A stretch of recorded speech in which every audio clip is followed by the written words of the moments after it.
Good morning.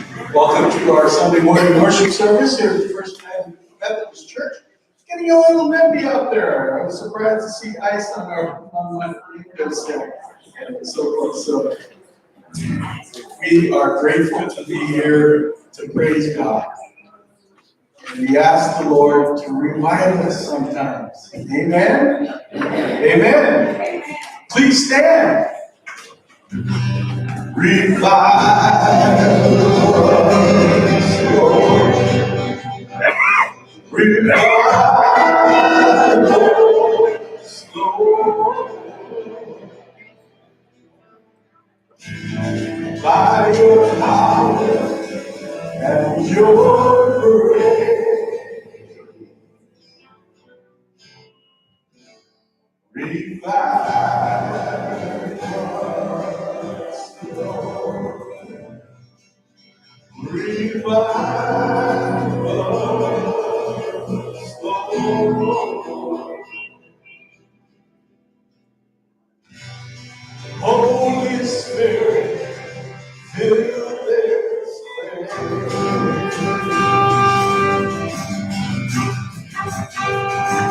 Revive us, Lord. Revive us, Lord.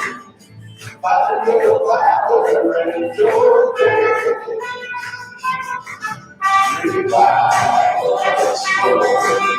Revive us, Lord. Holy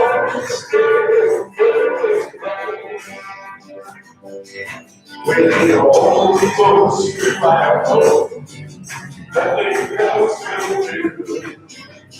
Nothing but just you and God. And our hearts beat you as we turn to you. And we sing your praise. For righteous spirit in this place. Revive us, Lord. Revive us, Lord. By your power and your grace. Revive us, Lord. Revive us, Lord. Holy Spirit, fill this place. We need a Holy Ghost revival. We need a Holy Ghost revival. Nothing else will do. Nothing but your spirit, Lord. In our hearts we do. As we turn to you, and we see your holy face. For righteous spirit in this place. Revive us, Lord. Revive us, Lord. By your power and your grace. Revive us, Lord. Revive us, Lord. Holy Spirit, fill this place. Holy Spirit, fill this. Holy Spirit, fill this place. Amen. Amen.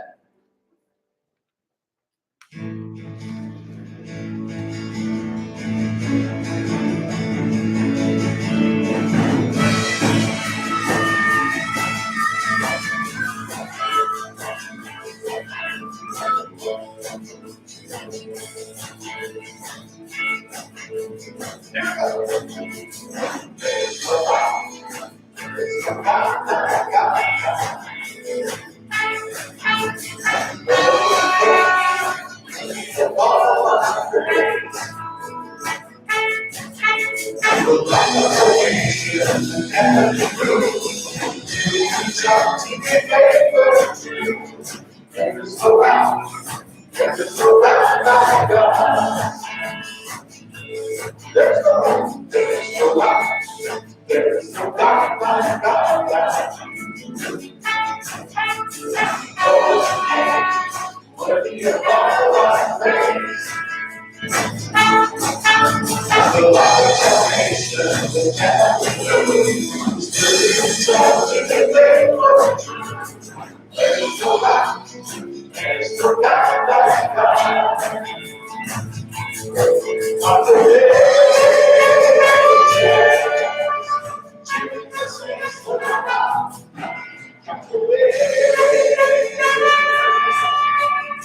Jesus is the God. On the day, Jesus is the God. On the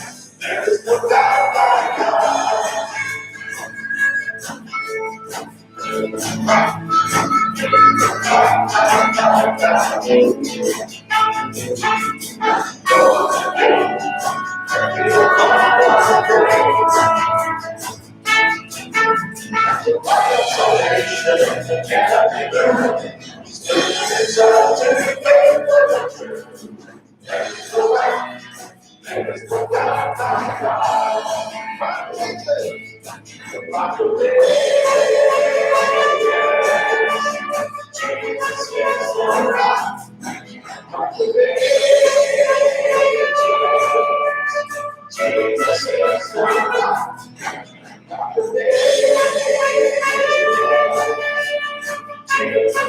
the God. There's no God, there's no God like God.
Amen.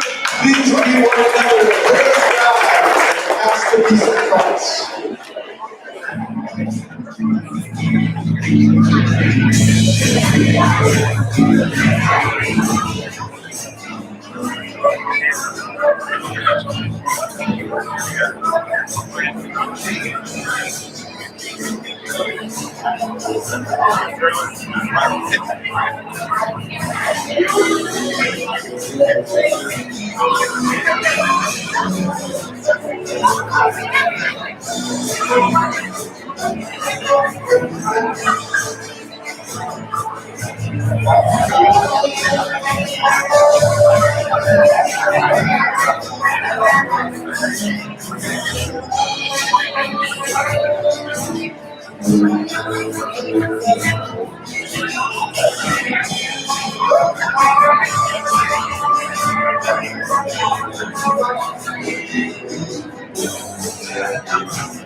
Good morning, church.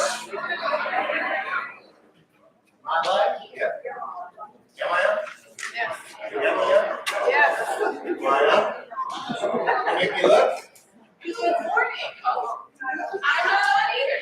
No, yes, you are. Well, maybe another passing of the peace of Christ to your neighbor, your There we go. Oh, wait, good morning.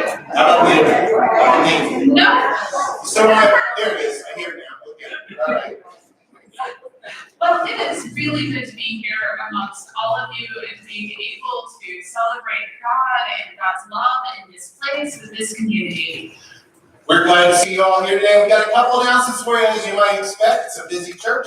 Today, downstairs, beginning right about now, or an half hour, the health fair gets underway. We'll be going all morning until 1 o'clock. You can see all the different organizations and groups that are there. We encourage you to head on down. There's coffee upstairs today, but our snacks and our treats, our enjoyment of fellowship happens downstairs. So head on down there for that. We are going to begin a civil discourse class on October 21st. Pastor Nancy Yount, who's a retired Methodist clergy who worships with us, will be leading that class. And it's going to explore how we can have civic discourse in a faithful and loving manner. Also coming up on October 27th, we have our annual Fall Festival. It's a big deal event here in town. A lot of publicity goes out in various ways, and we expect a crowd. So if you can volunteer, please contact Angelina for more information about doing that. I think we're still looking for candy, right? Candy and anything we can give away as gifts at that event. We also have our quarterly statements that are ready to be picked up. Please stop by the table in the back for that. Save us the cost of the postage. Now I just do. Our green team has noted that there is a difference in what goes into our compost bins. So if you remember what we told you before, forget it. It's really actually kind of sad. So we used to tell people recycle the paper cups and the paper plates. But don't do that anymore. Don't do that anymore. Unfortunately, the city has told us we can no longer do that. Their recycled contractor can no longer process those materials, and so we are limited. So please repeat after me. Food, napkins, flour scraps. Thank you. That's about it. It's not as much, and so we're evaluating how that program will continue, given those changes. Also, we have in the current world conversations a lot of questions about assault and harassment and abuse across gender lines and in other forms. Conversations about Me Too are being held everywhere, and we want to add the voice of our spirituality to those conversations. So we are hosting an opportunity to be heard and to be surrounded by this community of love and compassion. That when we host that event, we're going to split this out into different gender affinity groups. So women will be talking with our women, our men will be talking with our men, our non-binary folks will be talking with our non-binary folks. So know that that's going to be a place full of love and compassion, and if that's something that you need, we are more than full of love and compassion to be able to offer that space to share it for you. It'll be on October 30th at 2 times during lunchtime, and then also from 6 to 7:30. And we also want to remind you all that you should have received this week in the mail a stewardship mailing. How many of you did? Good. I hope you'll take the time to read it. I know there's a lot of words in it, but it's important stuff as we talk about the work of the church. And it's the first of 2 mailings that you will receive about stewardship during the month of October. Another one will be coming out in about a week, and that one will have a pledge card in it. And we'll be talking a little bit more about that in the message today as well. But we prayerfully ask folks to remember their vows of membership, and even those of you who are non-members, to find ways to support the work of the church through your prayers, presence, gifts, service, and witness as we plan for a new year. We also want to highlight just a couple things. We don't often look over on the other side of the page that says we welcome you to worship. We want you to know that we do. And for those of you who are newcomers to the life of the church, we try to wear name tags. You can get one made for you very easily. We also have temporary ones that you can use if you're not planning on being back in the coming weeks. We also ask folks to sign in on the attendance register that's in the pews and probably been passed along or will be soon. And also to use the prayer cards that are in the folder in the pew pockets before you. The white prayer card is one which the prayers can be shared by the pastors during our prayer time. The pink ones are confidential, will not be shared publicly, but will just be looked at by Ruth and I and our professional staff as needed to care for your needs. And then finally, note that as an act of hospitality, please do not wear scent as you come to this space. That strongly affects people's ability to participate in worship. So we ask you to not wear perfumes or colognes or anything else that has a very strong smell. And I think that's all the announcements today. We're glad to have Annabelle Osgood here to lead us in our call to worship training. And a little bit later, our Handbell Choir will be guiding us in our time of prayer, both before and end of prayer time. Please join me in the call to worship. God says, I have set before you life and death, blessings and curses. Choose life so that you and your children may live, and that you may love the Lord your God. Listen to his voice and hold fast to him. When you are weary to the bone, choose life. When your spirit is hungry, broken, and weeping, choose life. When your enemy seems strong and you feel so weak, choose life. Death is all around us always, but fear not. Choose life. Let us choose life today as we worship. God is life creating, life giving, and life restoring. The God of creation, the God who calls us to this hour. And the first scripture reading is Romans 8, 9 through 11.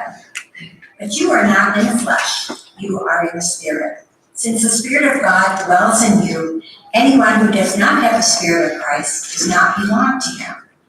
But if Christ is in you, though the body is dead because of sin, the Spirit is life because of righteousness.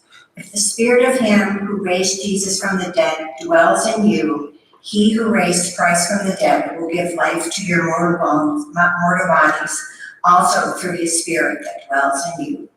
Hear what the Spirit is saying to the church. Thanks be to God. All right. I'd like to Invite the children, they have children and young people to come join them on the steps.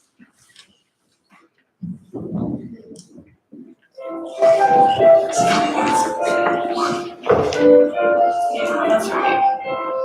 Hey, Sophia, good to see you. I always appreciate the safe walking that happens.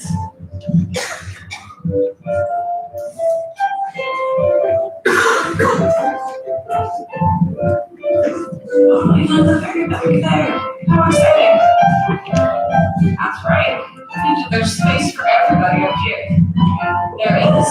That's right. Hang out with church around your side. Oh, they have. Yeah. Good to see you. Good morning, everybody. It is so nice to see all of you today. So, I have been thinking a little bit about this season that we're entering into. You've been thinking about the health fair? Well, you're in luck because that's happening today in just a little bit. So, but that's all right, because what I've been thinking about is our theme for the next couple of weeks, which is stewardship. Does anyone want to take a gamble at what the word stewardship means? It's a pretty big word. You know what it means? You don't know what it means. Okay. Anyone else want to try?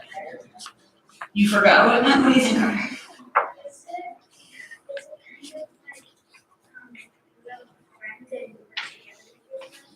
Ooh, so you highlighted an important part of stewardship, which is working together. Absolutely. So stewardship is a big word, and what it means, more or less, is that everything that we have and everything that we are comes from God and belongs to God. And so we kind of have everything sort of on loan as we live this life. And so as a result, we have a responsibility to use all that we are and all that we have to make the world a better place. And so part of making the world a better place is working together. And part of making the world a better place is taking care of ourselves and our bodies, like we learned about at the health fair later on today. So you both were hitting on some important points about stewardship. Part of stewardship is about what our call to worship said, which is choosing life. Because when we choose life, because Jesus said that he came to give us life and life abundantly. Well, your parents certainly have some input in what happens in your life, but you also have a responsibility to make good, life-giving choices for yourself as you get older. But you can look to your grown-ups as examples and models for how you might choose life well. Absolutely, that's a good point, Melina. So the thing about when we choose life is that we make space, right? We make space for everybody else, we make space for ourselves, we make space for good changes to happen in the world. I want you to close your eyes for a second, and I want you to imagine, because I know all of you have done this before. I want you to imagine when you take a rock and you throw it into the water. When you take a rock and you throw it in the water, and it starts to ripple. And have you ever noticed that if you take a second rock and you throw it before the first set of ripples stop, it creates even more ripples? And you can just keep doing that? That's kind of what choosing life and stewardship is all about, is that once you create that first set of ripples, then if you're working with somebody, like Hart pointed out, they can toss in a rock and their ripples and your ripples make even more ripples, and so on and so forth, until the entire lake is full of ripples, because you've made all of that space by your actions. Mm-hmm. Uh-huh. Mm-hmm.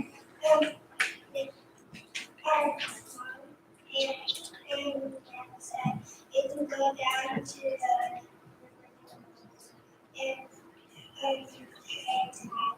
and then we kept on going water. I said, That sounds like you had a wonderful time at that wedding at the community center, where you got to go down by the lake and have this experience of tossing things around.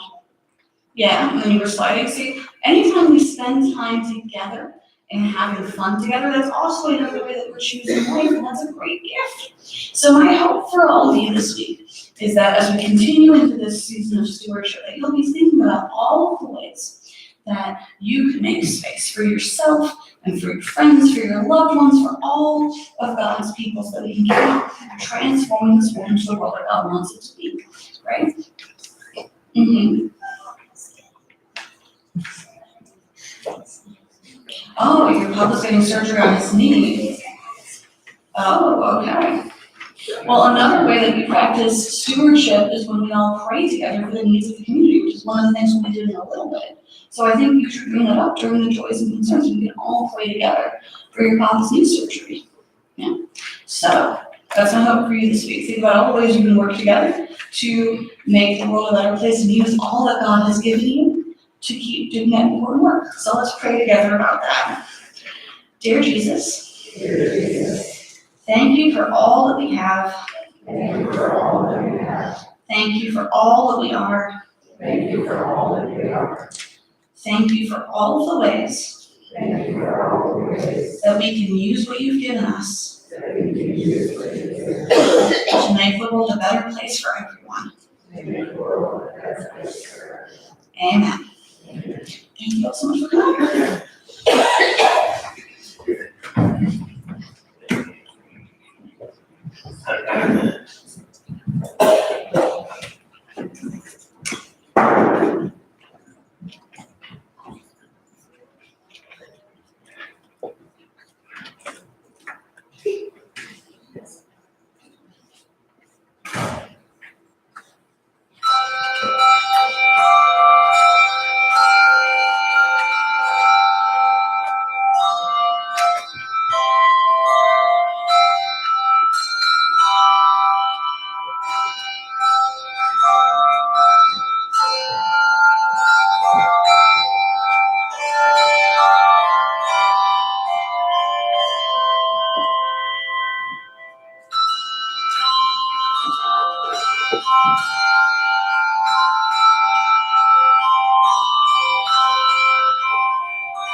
Children of God, what are your prayers you wish to share this morning? Your prayers of joy and your prayers of concern.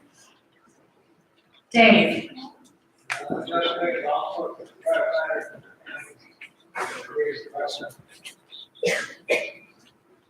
For our military, for our law enforcement, for our firefighters, for our emergency responders and the families who love them and care for them. And we pray for the leaders of our country. Yes, Elise. Prayers for the families of the two people who died Friday evening. We lift up prayers for the two people who died this Friday in Lacey. There was a prayer also lifted up for those folks in our prayer cards. We especially pray for the ripple effect that violence in our community causes. So we pray for ripples of love to surround those affected by that. Yes, Randy. Well, I have a joy. Kevin and Marquise have moved back to Olympia, and tomorrow Lee is here visiting today. On the 7th. A prayer of joy that Kevin and Marquise are back in church with us. Thanks be to God. It's good to have you home in Olympia. And we pray a prayer of joy for Mara Lee, who is celebrating her 7-week birthday today and is in church with us. Yes, Barbara.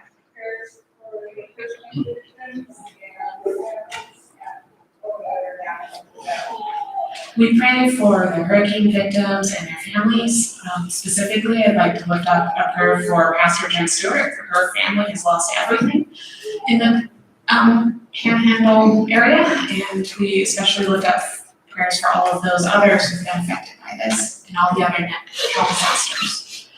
Judy. Joy for traveling children who are home safe. A joy for traveling children who are home safely. Angelina.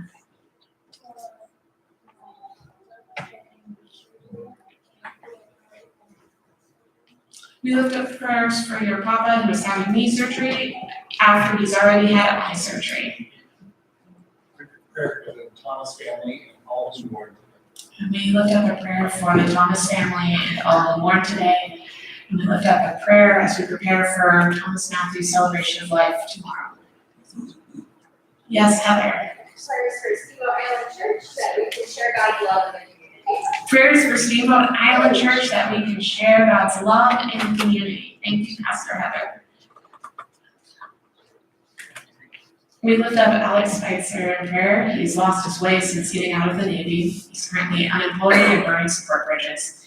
He needs guidance to plan for a productive, fulfilling future and courage to implement that plan. This prayer is requested by Kay and Cam Tegman. Myra lifts up a prayer for our elders who are experiencing health issues. We lift up a prayer for unity in our country and around the world to deal with natural disasters and all of our problems. And we pray for people who are going through lots of stress and for people who are going past the people who have had loss in their family and people who are stressing so much that they had to blank out on stuff like that. We pray for Shelby. This comes from Susie Stutzman. Shelby is in the ICU at Harborview. Malia says a prayer of joy for the health fair that is today.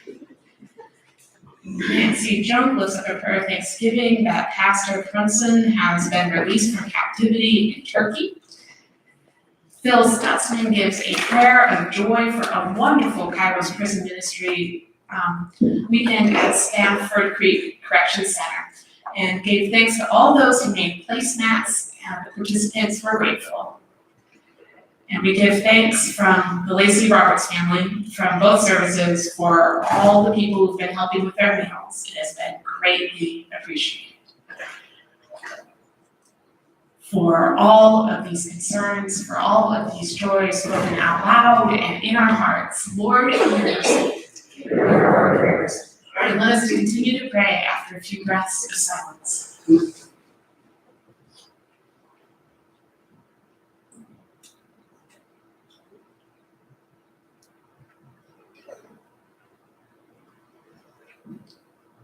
God of all that is, the world clamors at us. It rings out in anger and fury and pain. We hear the threatening bells of war. We hear the threats of abuse. We hear the sound of violence and death, even in our community. God, our hearts are broken as we hear the crying out of the people who are without homes and the people who are without food. We hear the pain of those who are ill and those who have faced natural disasters and lost it all. God, those voices are so loud to tell us to fear, to despair, to give up and give in to death that surrounds us. But God of all that is, we choose you, and so we choose life. We choose love, the love that causes us to connect, the love that causes us to transform not just our own souls, but our whole community around us. God, we choose goodness. We choose to listen to the hard stories, to be present to one another. We choose to listen deeply. God, we choose to hear the pain of the world and respond as best we can, turning it all to you, knowing you who are God of the loaves and fishes gives enough to all. You who are God calms the storms, can bring our righteousness back to our climate. You, God, who has listened to the widow, the orphan, the bent over woman, you who have heard and sat and ate with the leper and sinner, can heal our communities. God, we choose you. We choose your love and we choose your life. Help us remember to choose you in this moment, to choose you in this lifetime, and to be your community of love and joy and life. Let us be a people who gives life to this whole world. And we can do that. We can trust that your inspiration will guide us. We can trust one another to be good. We can trust this church and this community. God of life, we choose you. And we know that you entered into this world choosing life. You came into this world crying out as a baby. You came into this world crying out to love one another. You came into this world crying out with a prayer that lightens and brightens even the harshest of times. And so your people who choose life choose to say this prayer together, saying, Our Father, who art in heaven, hallowed be thy name. Thy kingdom come, thy will be done, on earth as it is in heaven. Give us this day our daily bread, and forgive us our trespasses, as we forgive those who trespass against us. And lead us not into temptation, but deliver us from evil. For thine is the kingdom, and the power, and the glory forever. Amen.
Before our ushers come forward today, I wanted to take just a moment to talk a little bit about one of the ways in which the ministry of this church is both enacted and enhanced. How many of you have been United Methodists for as long as you can remember?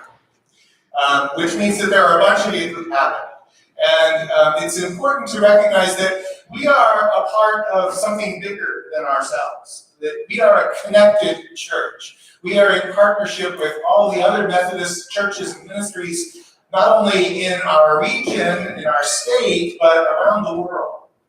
And then the work that we do together is enhanced by the gifts that we give to allow those things to happen. But we are better together. There is strength in numbers, and there is a vision that is bigger than our own vision. And I think that's important to remember. At our finance committee meeting this week, I was informed, I learned that there's been some concern and misunderstanding about some of the things that are happening in the life of the church. And I want to address it briefly today. And that is the idea of the new ministries that we are starting. The annual conference, of which you're a part, has been encouraging us over the last several years to multiply ministries. In fact, several of our staff have been involved in a program put on by the annual conference to train us on how to do that very thing. And some of the results here locally have been the Messy Church ministry that has started and reached many, many new people for the work of the church in our community. Also, the new Vespers program that we're starting on Thursday nights is an outreach that grows as an idea of multiplying ministries. Beyond our local church, we are able to work together with Tumwater, Lacey St. Andrews, to do some multiplying ministries that are even bigger and bolder. Things like the Evergreen ministry that Meredith Brown worked on for many years before leaving, and the new Steamboat ministry that Pastor Heather talked about last week. These are things that we're able to do. They aren't coming out of our budget. Those two ministries are self-sufficient. We're simply lending the support of our prayers, our presence, our people to make those things happen. And that's an act of good stewardship. It's an opportunity for us to use the gifts that have been handed down to us in ways that grow the church well beyond the walls of this church. So when the ushers come forward here in a few moments and we put money into the plate, we're supporting work that isn't just here, but by the development of the strength of this church, we're able to empower other ministries to happen as well. And I think I'm proud of that, and I hope you are too. Our ministries are bigger than we ever imagined because we're part of this connected ministry that we call the United Methodist Church. With that, I invite our ushers to come forward and receive our gifts and tithes and offerings.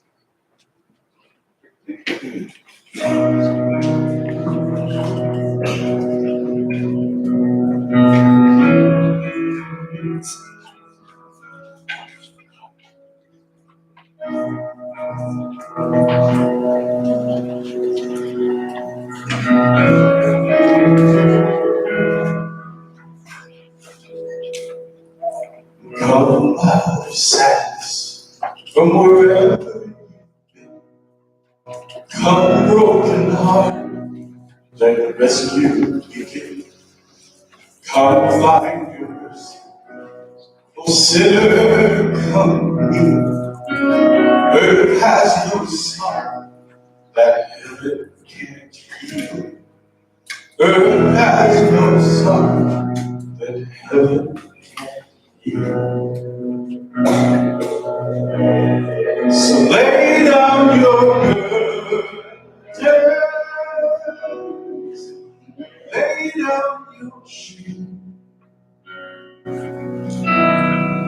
All who are broken,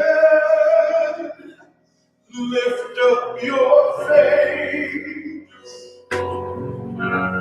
Oh, wanderer, come home. You're not too far. So lay down your hurt, lay down your heart, come as you are.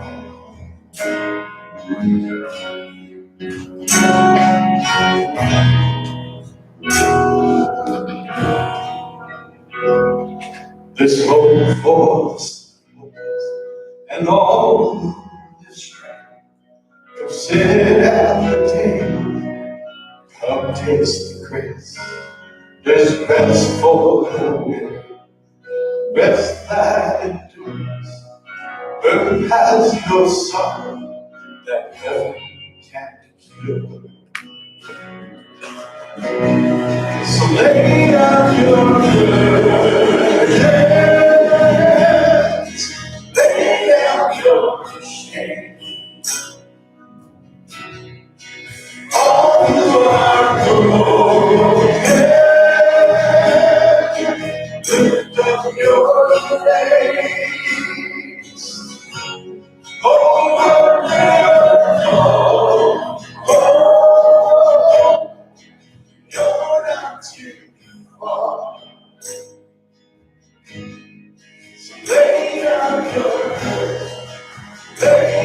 your heart, come as you are, come as you are. All in this song, come as you are. This joyful morning, oh sinner, be still. Earth has no sorrow that heaven can't heal. Earth has no sorrow that heaven can't heal. So lay down your burdens, lay down your shame.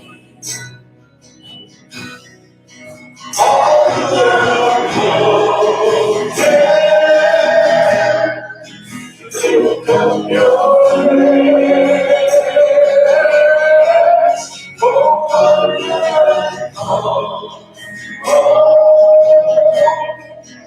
you're not too far. So lay down your heart, come as you are.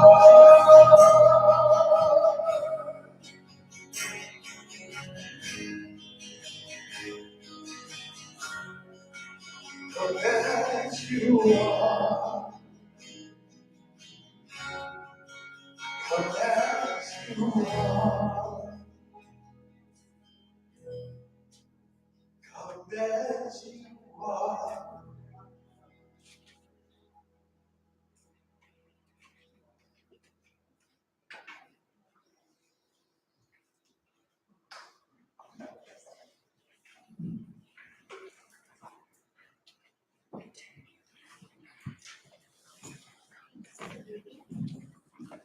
From Deuteronomy 30:15-20. See, I have set before you today life and prosperity, death and adversity. If you obey the commandments of the Lord your God, then I am commanding you today, by loving the Lord your God, walking in his ways, and observing his commandments, decrees, and ordinances, then you shall live and become numerous, and the Lord your God will bless you in the land that you are entering to possess. But if your heart turns away and you do not hear, but are led astray to bow down to other gods and serve them, I declare to you today that you shall perish. You shall not live long in the land that you are crossing the Jordan to enter and possess. I call heaven and earth to witness against you today that I have set before you life and death, blessings and curses. Choose life so that you and your descendants may live, loving the Lord your God, obeying him and holding fast to him. For that means life to you and length of days, so that you may live in the land that the Lord swore to give to your ancestors, to Abraham, to Isaac, and to Jacob. Hear what the Spirit is saying to the church. Thanks be to God. Thank you, Emma.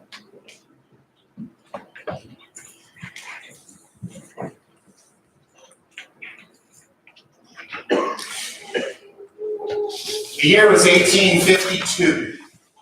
Olympia had just been named the new capital city for the territory that was being carved out of the Oregon territories.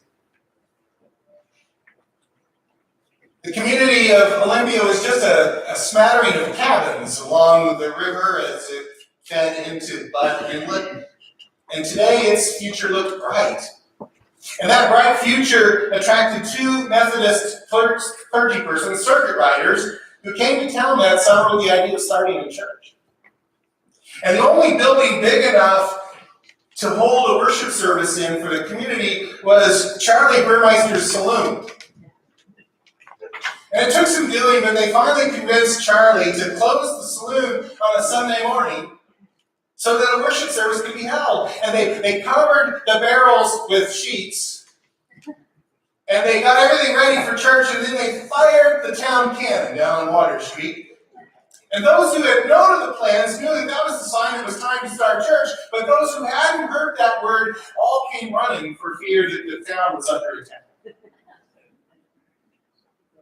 And as the church's history page on our website says, while the barrels were out of sight at that first service, the hymn singing, prayers, and preaching must have been permeated by the smell of beer, which years later would make Olympia famous. 12 people from that first meeting ended up forming a church, becoming charter members of the congregation that would one day become us. They made a sacred choice back in those days. Amidst the hard lives and the great adventures, they made a sacred choice to be followers of Jesus, receiving infrequent letters from their distant cousins on the East Coast who were preparing for a civil war that would shape our nation to this day. They chose to build a church. Planting crops and praying for that uncertain harvest, they chose to trust in God. Far from cities with their colleges and hospitals and symphony halls and libraries, they chose to live faithful lives as disciples of Jesus Christ. They made a sacred choice to seek God in the midst of their lives. Now, we have to guard against romanticizing all of our forebears and pretending that everything about their lives was noble and pure, for that surely is as untrue as saying that about our own lives. But we do affirm that in the midst of their humanity, they sought God. They sought God's blessing, they sought God's truth, they sought God's beauty, they sought God's presence. They made a sacred choice to build a building for the worship of God and become a community that was centered on their faith in God, founded on the conviction that God was present in the world and that God through them would be a force of goodness and love in this life that they were building where the land met the sea that they called Olympia.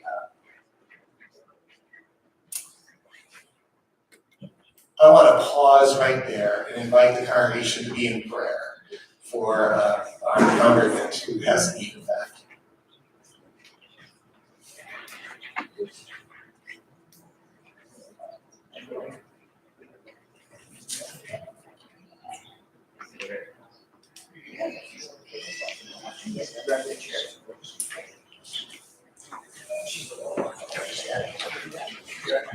Gracious God, we lift up our sister Gloria, who's experiencing discomfort. We're thankful that caregivers are here to watch over her and care for her through this time. May she be strengthened and empowered by their ministrations to feel better, to know that our parish is surrounding her for healing. Be with AJ as he goes with her, as they care for her this night. These things we ask in the name of God and Christ Jesus our Savior. And all God's people say, Amen. Thank you, friends. So I set the stage, 1852. That was then, this is now. A lot has changed in the course of 166 years. But some things don't change. I find it uproariously ironic that the evergreen new church start is currently meeting in a tap room. I just wish we had a cannon to fire in Hawks Prairie. We may no longer be pioneers, but we still are called to make sacred choices, right? And the first of those sacred choices that I want to talk about this month is the one we talked about today, the choice of life over death. Jürgen Moltmann is perhaps the world's greatest living theologian, though I find him hard to read because he's obtuse. I made the mistake of ordering one of his books to kind of brush up on some things and plodded through it this week. At 92 years of age, he's still writing theology, so that's a good sign. It gives me hope as a wannabe writer who is yet to write my big book. But back in 1977, he wrote these words, "Where Jesus is, there is life. There is abundant life, vigorous life, love life, and eternal life. There is life before death." Get that? Life before death. And then he said, "I find it deeply unsettling, however, whenever I think about how we have become accustomed to death. To the death of the soul, to the death on the street, to death through violence, to death before life." There are so many ways to describe this sacred choice, but Moltmann's intrigues me. We have the choice to affirm life or to deny it. And that's an echo of the words we heard in Deuteronomy, "I set before you today life and death. If you obey the commandments, you shall live. If your heart turns away and you are led astray and bow down to other gods and serve them, you shall perish." Moltmann says that life has been reduced and diminished by greedy, self-serving, oppressive worldviews that existed in Jesus' day and still exist today, and Jesus opposed them, and so should we. Moltmann reminds us of the promise of Jesus that says, "I have come that you might have life and have it abundantly, now and forever." Jesus offers that promise to a world where life is reduced and diminished, where living life fully is confused with existence and survival, getting by. Where life, the kind of life that Jesus promises, is hard to find. Choose life. Paul in Romans wrote, "If the spirit of him who raised Jesus from the dead dwells in you, he who raised Christ from the dead will give life to your mortal bodies through his spirit that dwells in you." Too often we make that about some heavenly future, but that's not stated. God wants us to have life now. This is, of course, the message we celebrate on Easter. Life wins. With God, life wins. So choose life. Choose resurrection. Choose hope. Choose possibility. Choose renewal. Choose growth. Choose progress. Choose life. There are so many forces in this world that align against the life choice God asks us to make. Sadly, some of those forces masquerade as forces of faith. But nothing about being Christian protects us from the subtle deceptions that obscure and confuse our choices. You know, there's long been a worldview that says that the world is getting worse and worse, and people are getting more and more sinful. And God and God's people are just waiting for that tipping point to come when things get so bad that God will finally destroy the world and rescue the righteous and secure them in some heavenly eternity. Many who profess Christ operate with that worldview, but I do not. I do not find that worldview to be life-giving, life-enhancing, life-promoting, and I do not see it clearly in the Scriptures. Rather, I see that as a philosophy of death that makes God into an angry judge instead of a loving presence. And so I reject that worldview. In the life of Jesus, I see repeatedly the rejection of the forces of death that are all around us, all that would diminish and reduce life. Those things that Jesus spoke about 200 years ago, or still 2,000 years ago, are still very much present in our world today. We must reject them. Tribalism, in the various guises of nationalism, racism, and ethnocentrism, xenophobia and fear of the other, authoritarian, patriarchal, misogynistic, and privileged power structures, preference for retributive justice over restorative justice, economic systems that favor the rich over the poor, economic systems that depend upon the culture of war, the use of violence as a means to an end. All of those are things that are very real in our world, and all of those are things that Jesus spoke out against. Choose life. Jesus begs us, choose life. In this week's edition of Sojourner magazine, A writer by the name of Joe Kay responds to the current events around us with the feelings of hopelessness that he sees among so many followers of Jesus right now. And he offers this recollection as a way of encouraging us to move beyond hopelessness to action. He writes, one of the truest lessons of our greatest story, including the Gospels, is that just because your power doesn't work this time, that doesn't mean it's not still there and capable of changing the world the next time. And he said, when I visited the National Civil Rights Museum in Memphis earlier this year, I was deeply touched and inspired by the story of how one woman's brave decision changed everything. Many times, Rosa Parks had obeyed the white man's directive to move to the back of the bus, feeling powerless against the systems of white supremacy. But one time, this time, she said no. Shaking inside with fear, she stood up to the powerful white man driving the bus. He won that round because she was arrested. But her powerful no didn't change the world that day or the next, but over days and over years, it challenged our society and it changed it in ways that she never imagined. One woman, backed up by the strength of a movement, has made a difference, and she will again. That's not just our history, but our faith, writes Joe.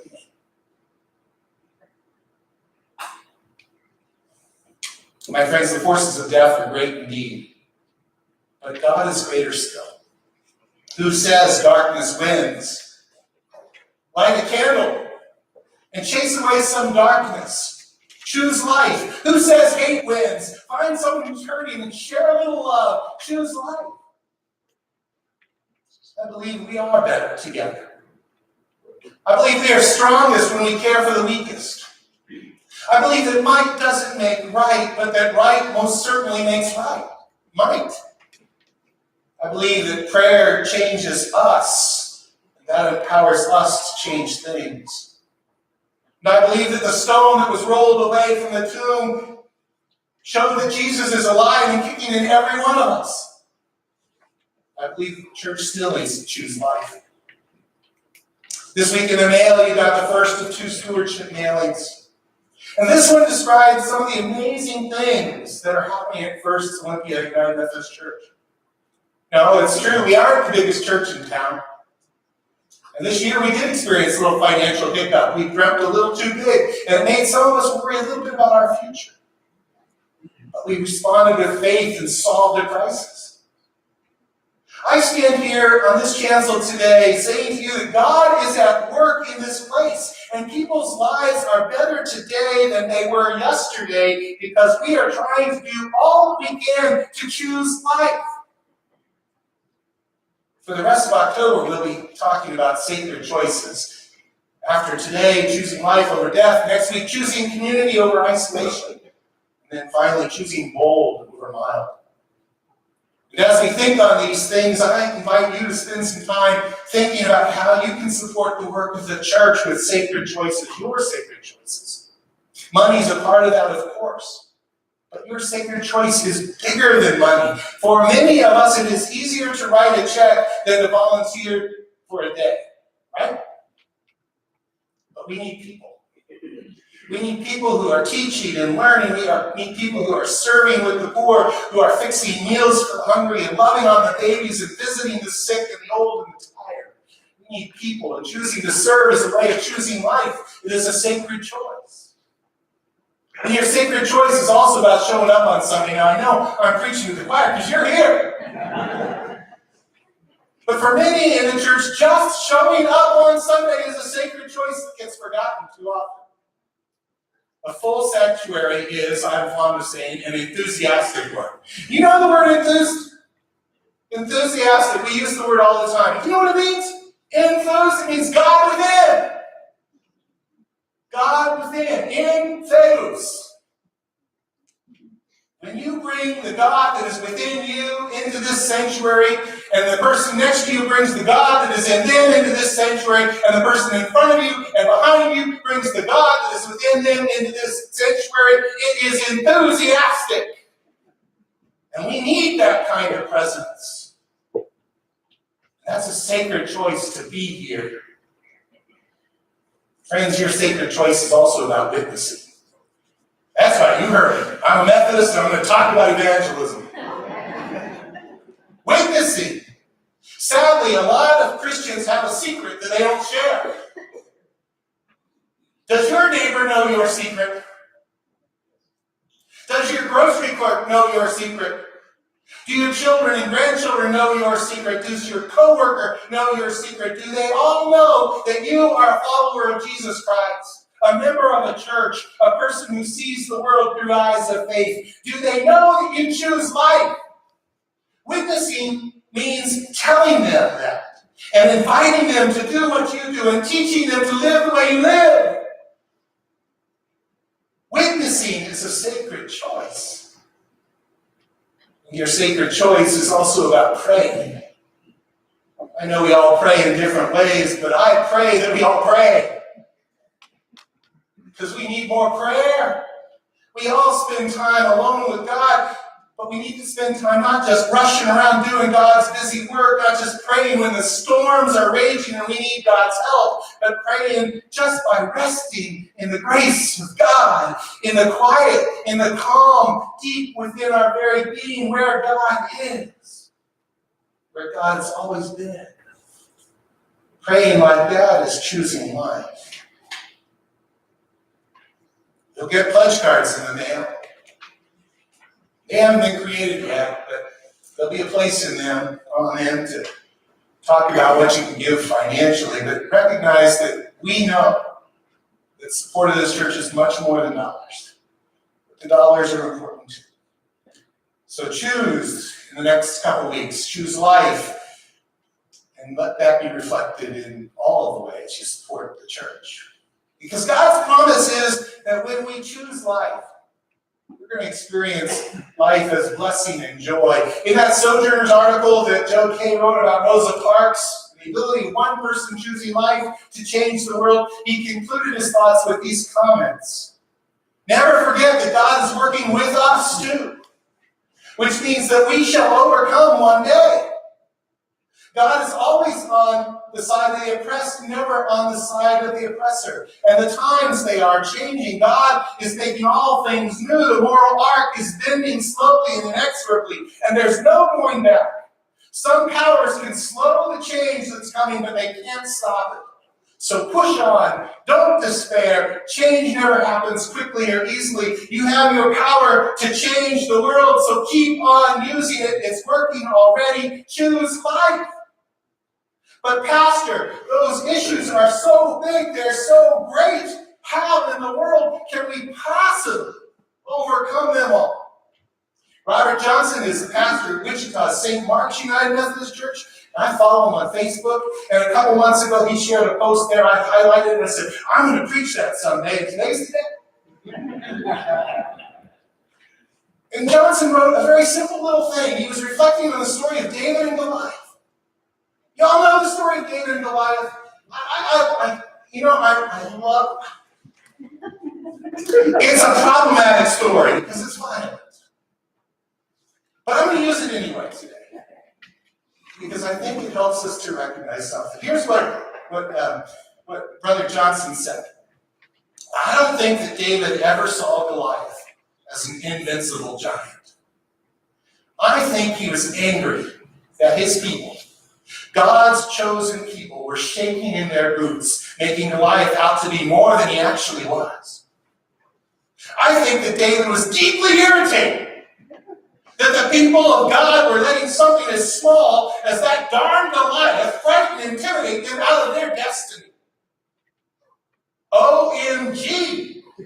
Is this why y'all are stuck on pause, he asked. Him? Somebody pass me a pebble. The world is hard. There are Goliaths out there. But God is on our side. God has set before us life and death. Choose life. Amen.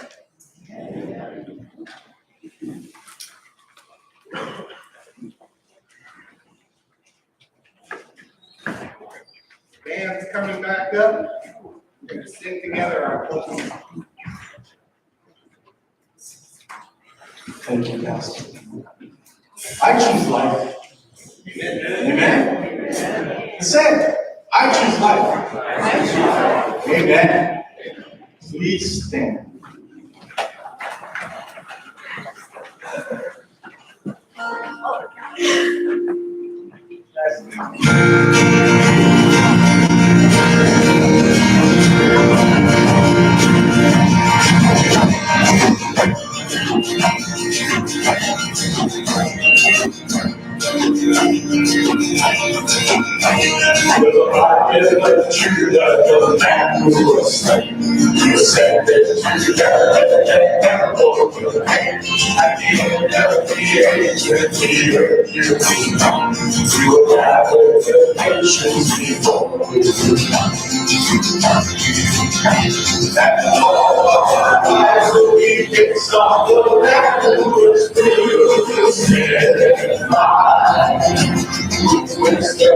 Mercy, justice, your reign at your Father's side, and the angels will cry,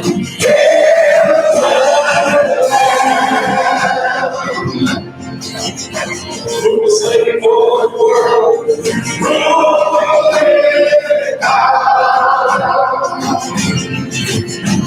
and the earth will reply, you shall reign.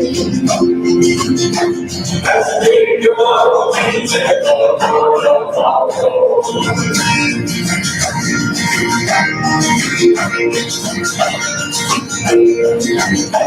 There's a shield in our hand and there's sword in our side. There's a fire in our spirit that cannot be denied. The Father has told us for you and God, for the nations you never before.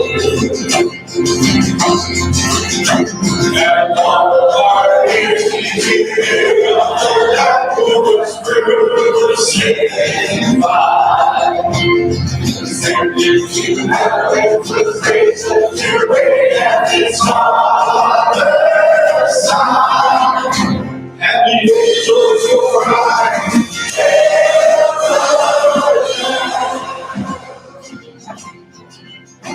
who was standing for the world,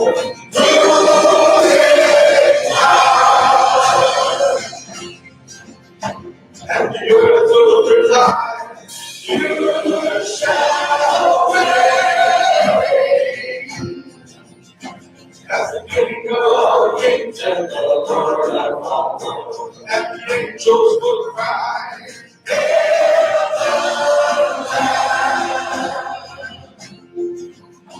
who was slain for the world, ruling God, and the earth will reply, you shall reign. As the King of kings and the Lord of all.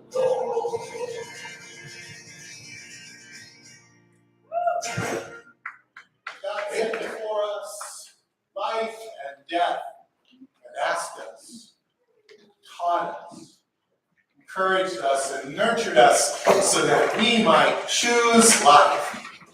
Let us be people who choose life, and now let us go and be the church. Amen.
I don't know how to get the lights to turn on downstairs.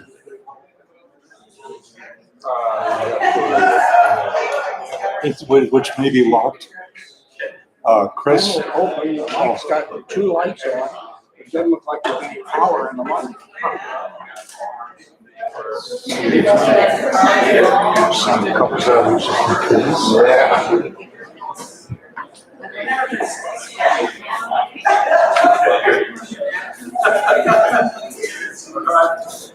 Well, great. Thanks.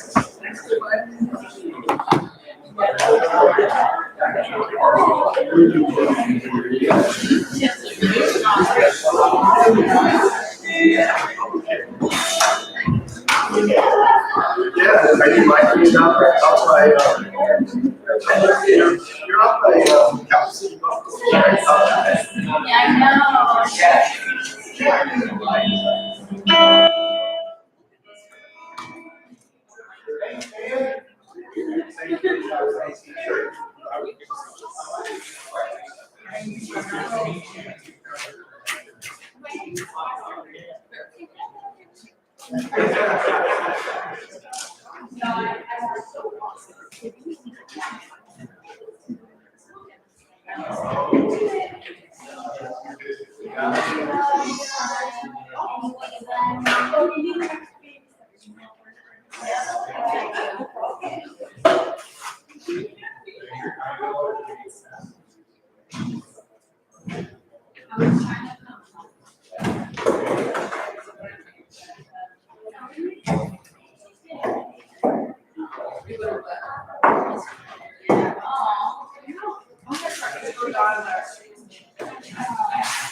Oh, it's in Anaheim? Awesome.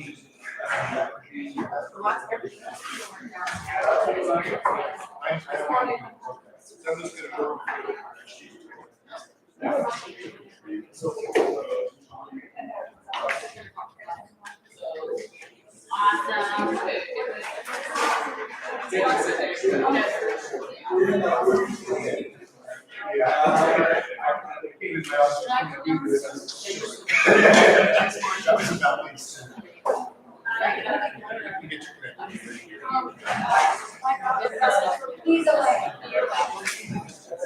Thanks, Connie. Yeah.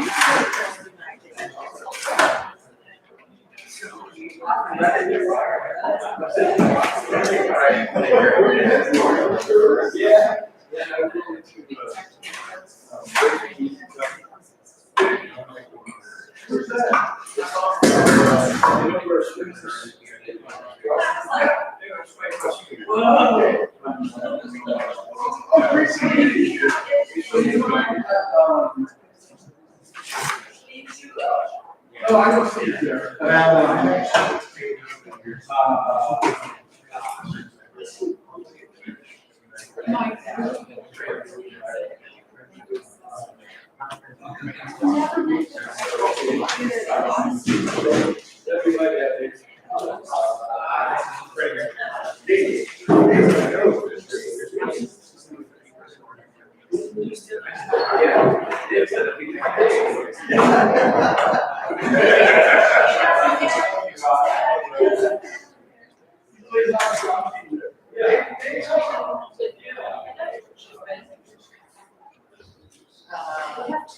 What's the last person? It's a question.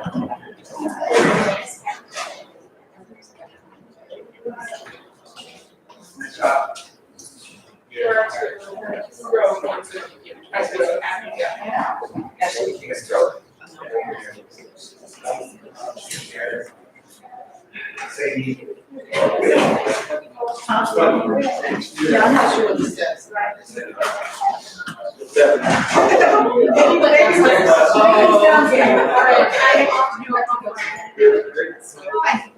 I noticed that you were really big on it. It's enormous.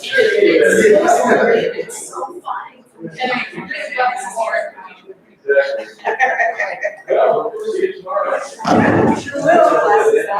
Is that where we're at? Yeah. Oh, they're still in the house? They are. They said so, but- Yeah, they're ready back from that. Will you? Yeah, it's right here. Oh, here. I can do that. There's some- I know. They said it all the time. Yeah. I know. Well, it's for sale. Yeah. It's for sale. We got what, just a 2 Oh, really? Yeah.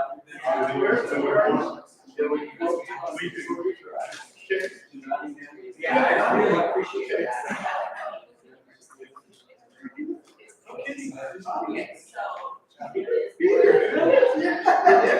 You're never. Oh, man. That's a little country. She's like, go is the first time. Yeah. Okay. Right.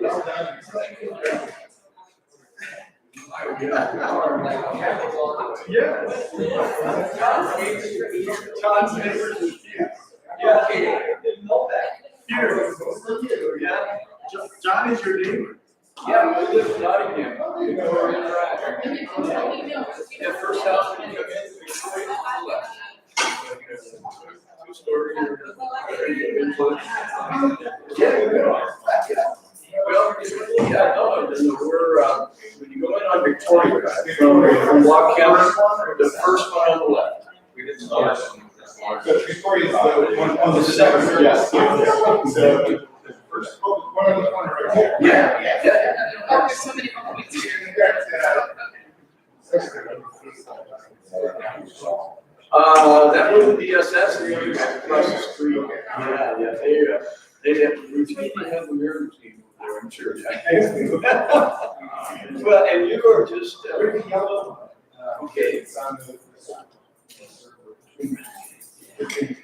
Do you want to have Mondays? I do. Friday. Praise God. That's right. Well, if you need a cup of sugar or something, okay. Yeah, we've been there 27 years. So I spoke to you this Wednesday. No, I did. That's good. Yeah, Jesus is the rock. Yeah, we're just saying that. I always admired the rocker parent. I thought about doing that from the end of the store, but. Yeah, I have that 400-pound bubbly.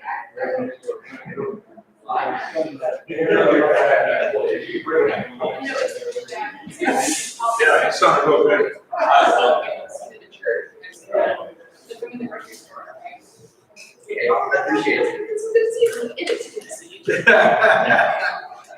It's looking home, I have vegetables in the, Yeah, yep, next Sunday. Or Thursday. Yeah. I've had opportunities to like have my hair parted outside, but drone space. it's between two floors. So that slide goes back in the middle there, has to sweet spot. So you like really miles of air, Well, we got. Choosing to follow you, friend? That's sliding. I don't think so.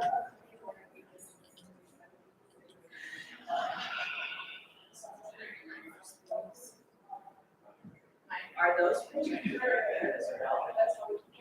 Oh, sweet. That's very sweet. Of course.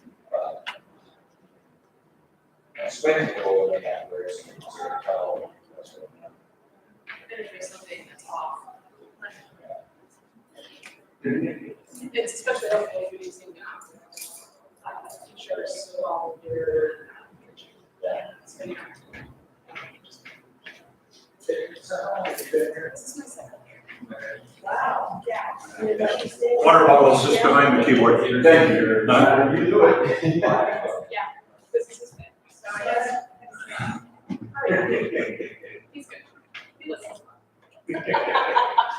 There we go. So he, I need to share confirmation, but, he and I really different way. I think he was something big to do when he was my entire team, so I just so happy to have you all.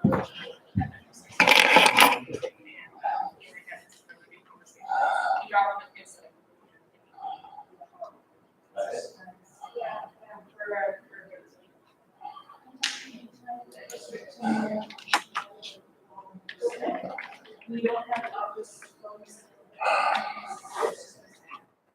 But we want to.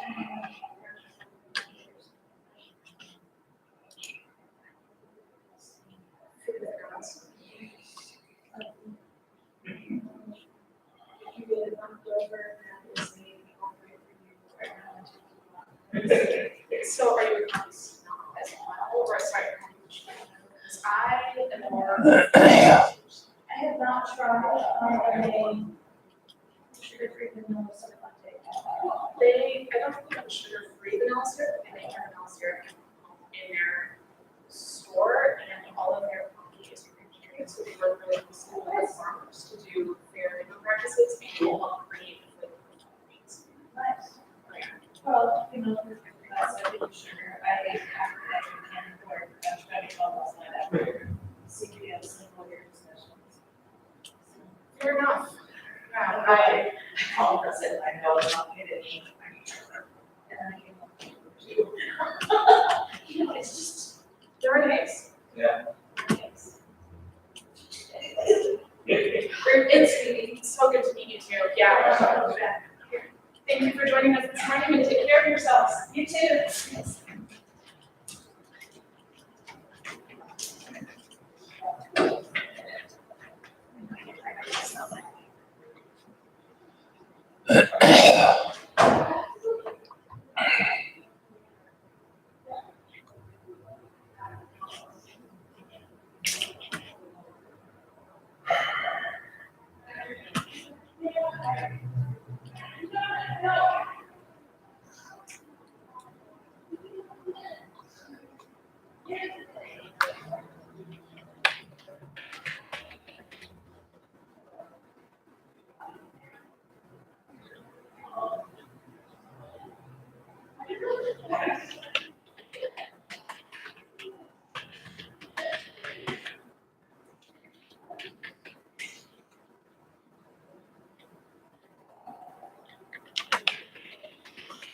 Whew.